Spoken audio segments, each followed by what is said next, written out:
Chapter 2 Three Old Ladies Knit the Socks of Death. I was used to the occasional weird experience, but usually they were over quickly. This 24/7 hallucination was more than I can handle.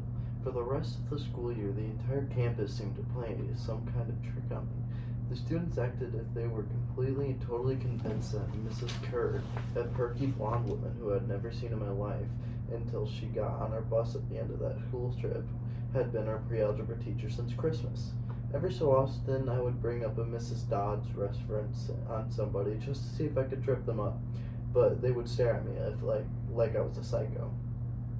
It got so I almost believed them. Mrs. Dodd had never existed. Almost. But Grover couldn't fool me. Whenever I mentioned the name Dodds to him, he would hesitate, then claim she didn't exist. But I knew he was lying. Something was going on. Something had happened at the museum. I didn't have much time to think about it during the days, but at night visions of Mrs. Dodds with talons and leathery wings would wake me up in a cold sweat. The freak weather continued, which didn't help my mood. One night, a thunderstorm blew out the windows in my dorm room. A few days later, the biggest tornado ever spotted in the Hudson Valley touched down only 50 miles from Yancey Academy. One of the current events we studied in social studies class was the unusual number of small planes that had gone down in sudden squalls in the Atlantic that year. I started feeling cranky and irritable most of the time. My grades slipped from D's to F's. I got into more fights with Nancy Bobfit and her friends. I was sent into the hallway in almost every class. Finally, when our English teacher, Mrs. Nicole, asked me for the millionth time why I was too lazy to study for the spelling test, I snapped. I called him an old sot. I wasn't even sure what that meant, but it sounded good. The headmaster sent my mom a letter the following week, making it official that I wouldn't be invited back next year to Yancey Academy. Fine, I told myself, just fine. And I was homesick. I wanted to be with my mom in our little apartment on the Upper East Side, even if I had to go to public school and put up with my obnoxious stepfather and his stupid poker parties. And yet, there's things I'd miss at Yancey: the view of the woods out my dorm window, the Hudson River in the distance, and the smell of pine trees. And of course I'd miss Grover, who'd been a very good friend, even if he was a little strange. I worried about how he would survive next year without me, and I'd miss Latin class too. Mr. Bruner's crazy tournament days, and his faith that I could do well. As exam week got closer, Latin was the only test I studied for. I hadn't forgotten what Mr. Bruner had told me about the subject being life and death for me. I wasn't sure why, but I started to believe him. The evening before my final, I got so frustrated that I threw the Cambridge Guide to Greek Mythology across my dorm room. Words had started swimming off the page and circling my head, the letters doing 180s as if they were riding skateboards. There was no way I was going to remember the difference between Chiron and Charon, or the Pleiades and the Pleiades, and conjugating those Latin verbs.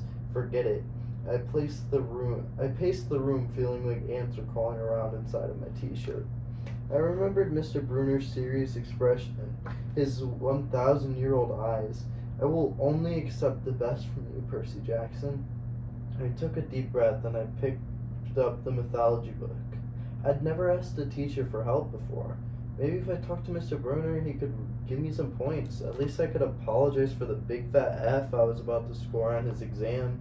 I didn't want to leave Yancey Academy with him thinking I hadn't tried. I walked downstairs to the faculty offices. Most of them were dark and empty, but Mr. Bruner's room was ajar, light from his window stretching across the hallway floor. I was 3 steps from the door handle when I heard voices inside the office. Mr. Bruner asked a question, and a voice that was definitely Grover's said, "Worried about Percy, sir." I froze. I'm not usually an eavesdropper, but I dare you to try not listening if you're your best friend talking about you to an adult. I inched closer. "Alone this summer," Grover was saying. "I mean, a kindly one, in the school.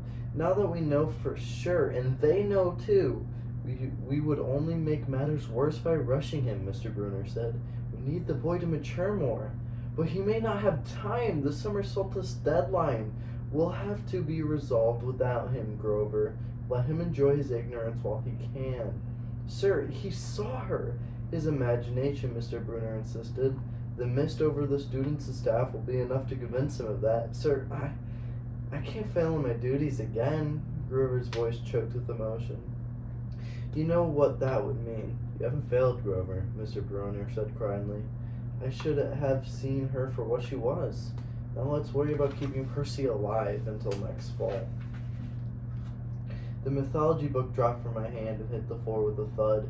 Mr. Bruner went silent. My heart hammering, I picked up the book and backed down the hall. A shadow slid across the light of Mr. Bruner's office door, then the shadow of something much taller than my wheelchair-bound teacher, holding something that looked suspiciously like an archer's bow. I opened the nearest door and slipped inside, and a few seconds later I heard a slow clop, clop, clop, like muffled wood blocks, and a sound like an animal snuffing right outside of my door. A large black shape paused in front of the glass and then moved on. A bead of sweat trickled down my neck. Somewhere in the hallway, Mr. Bruner spoke. Nothing, he muttered. My nerves haven't been right since the winter solstice. Mine neither, Grover said. But I could have sworn. Go back to the dorm, Mr. Bruner told him. You've had a long day of exams tomorrow. Don't remind me. The lights went out in Mr. Bruner's office. I waited in the dark for what seemed like forever. Finally, I slipped out into the hallway and made my way back up to the dorm. Grover was lying in bed, studying his Latin exam notes like he had been there all night. Hey, he said blurry-eyed. You gonna be ready for this test? I didn't answer. You look awful, he frowned. Is everything okay? Just tired. I turned so he couldn't read my expression and started getting ready for bed. I didn't understand what I had heard downstairs, and I wanted to believe I imagined the whole thing, but one thing was clear. Grover and Mr. Bruner were talking about me behind my back, and they thought I was in some kind of danger. The next afternoon, I was leaving the 3-hour Latin exam, my eyes swimming with all the Greek and Roman names I'd misspelled. Mr. Bruner called me back inside for a moment. I was worried he'd find out about my eavesdropping the night before, but that didn't seem to be the problem. Percy said, "Don't be discouraged about leaving Yancey. It's for the best." His tone was kind, but the words still embarrassed me. Even though he was speaking quietly, the other kids finishing the test could hear. Nancy Boffice smirked at me and made sarcastic little kissing motions with her lips. I mumbled, "Okay, sir." Mr. Bruner wheeled his chair back and forth like he wasn't sure what to say. "This isn't the right place with you. It was only a matter of time." My eyes stung. Here was my favorite teacher in front of the class telling me I couldn't handle it. After saying he believed in me all year, now he was telling me I was destined to get kicked out? Right, I said, trembling. No, Mr. Bruner said. Oh, confound it all. What I'm trying to say is you're not normal, Percy. And that's nothing to be... Thanks, I blurted. Thanks a lot, sir, for reminding me. Percy, but I was already gone. On the last day of the term, I shoved my clothes into my suitcase. The other guys were joking around, talking about the vacation plans. One of them were going to a hiking trip in Switzerland. Another one was cruising the Caribbean for a month.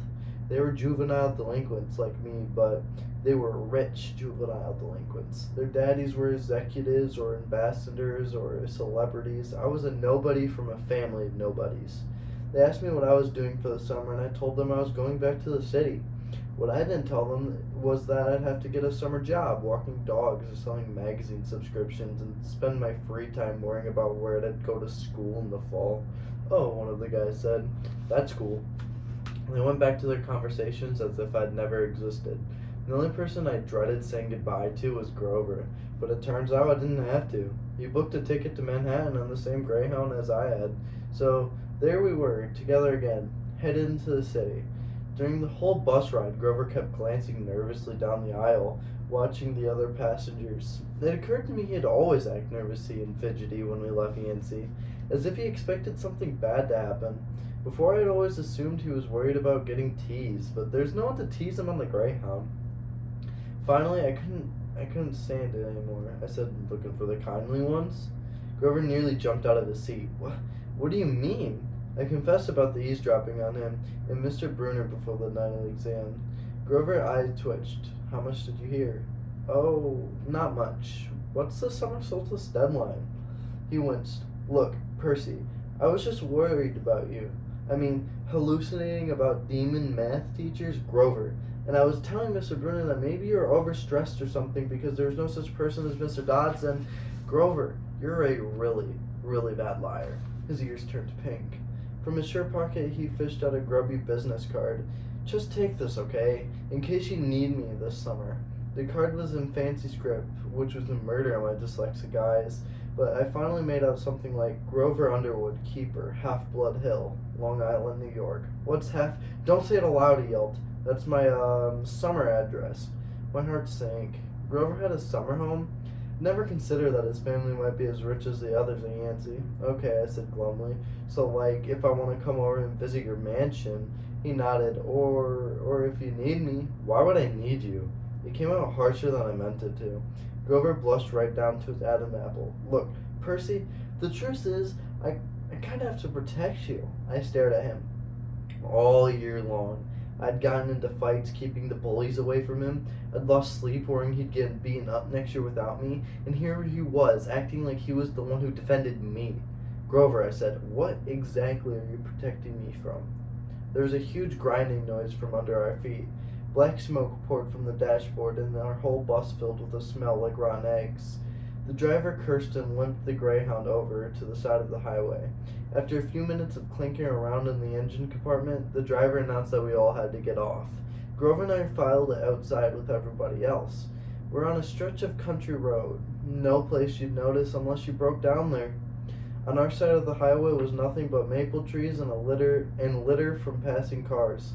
On the other side, across 4 lanes of asphalt shimmering with afternoon heat, was an old-fashioned fruit stand. The stuff on sale looked really good. Heaping boxes of blood-red cherries and apples, walnuts and apricots, jugs of cider, and a clawfoot tub of ice.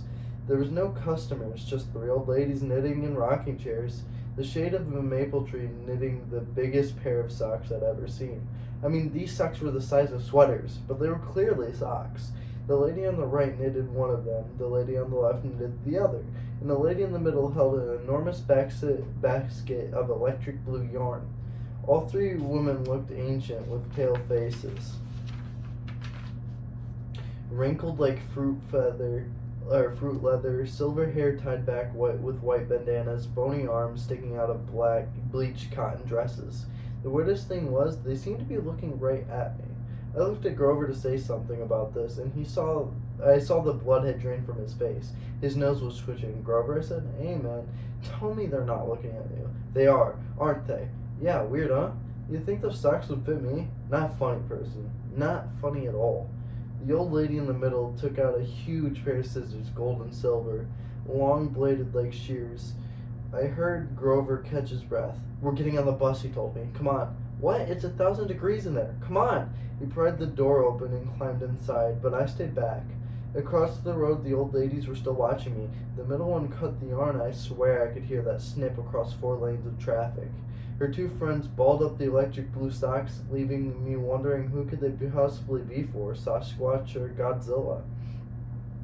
At the rear of the bus, the driver wrenched a big chunk of smoking metal out of the engine compartment.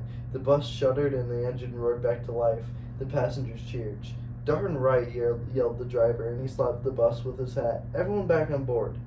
Once we got going, I started feeling feverish, as if I'd caught the flu, and Grover didn't look much better. He was shivering and his teeth were chattering. Grover? Yeah? What are you not telling me? He dabbed his forehead with his shirt sleeve. Percy, what did you see back at the fruit stand? You mean the old ladies? What about the men? They're not like Mrs. Dodds, are they?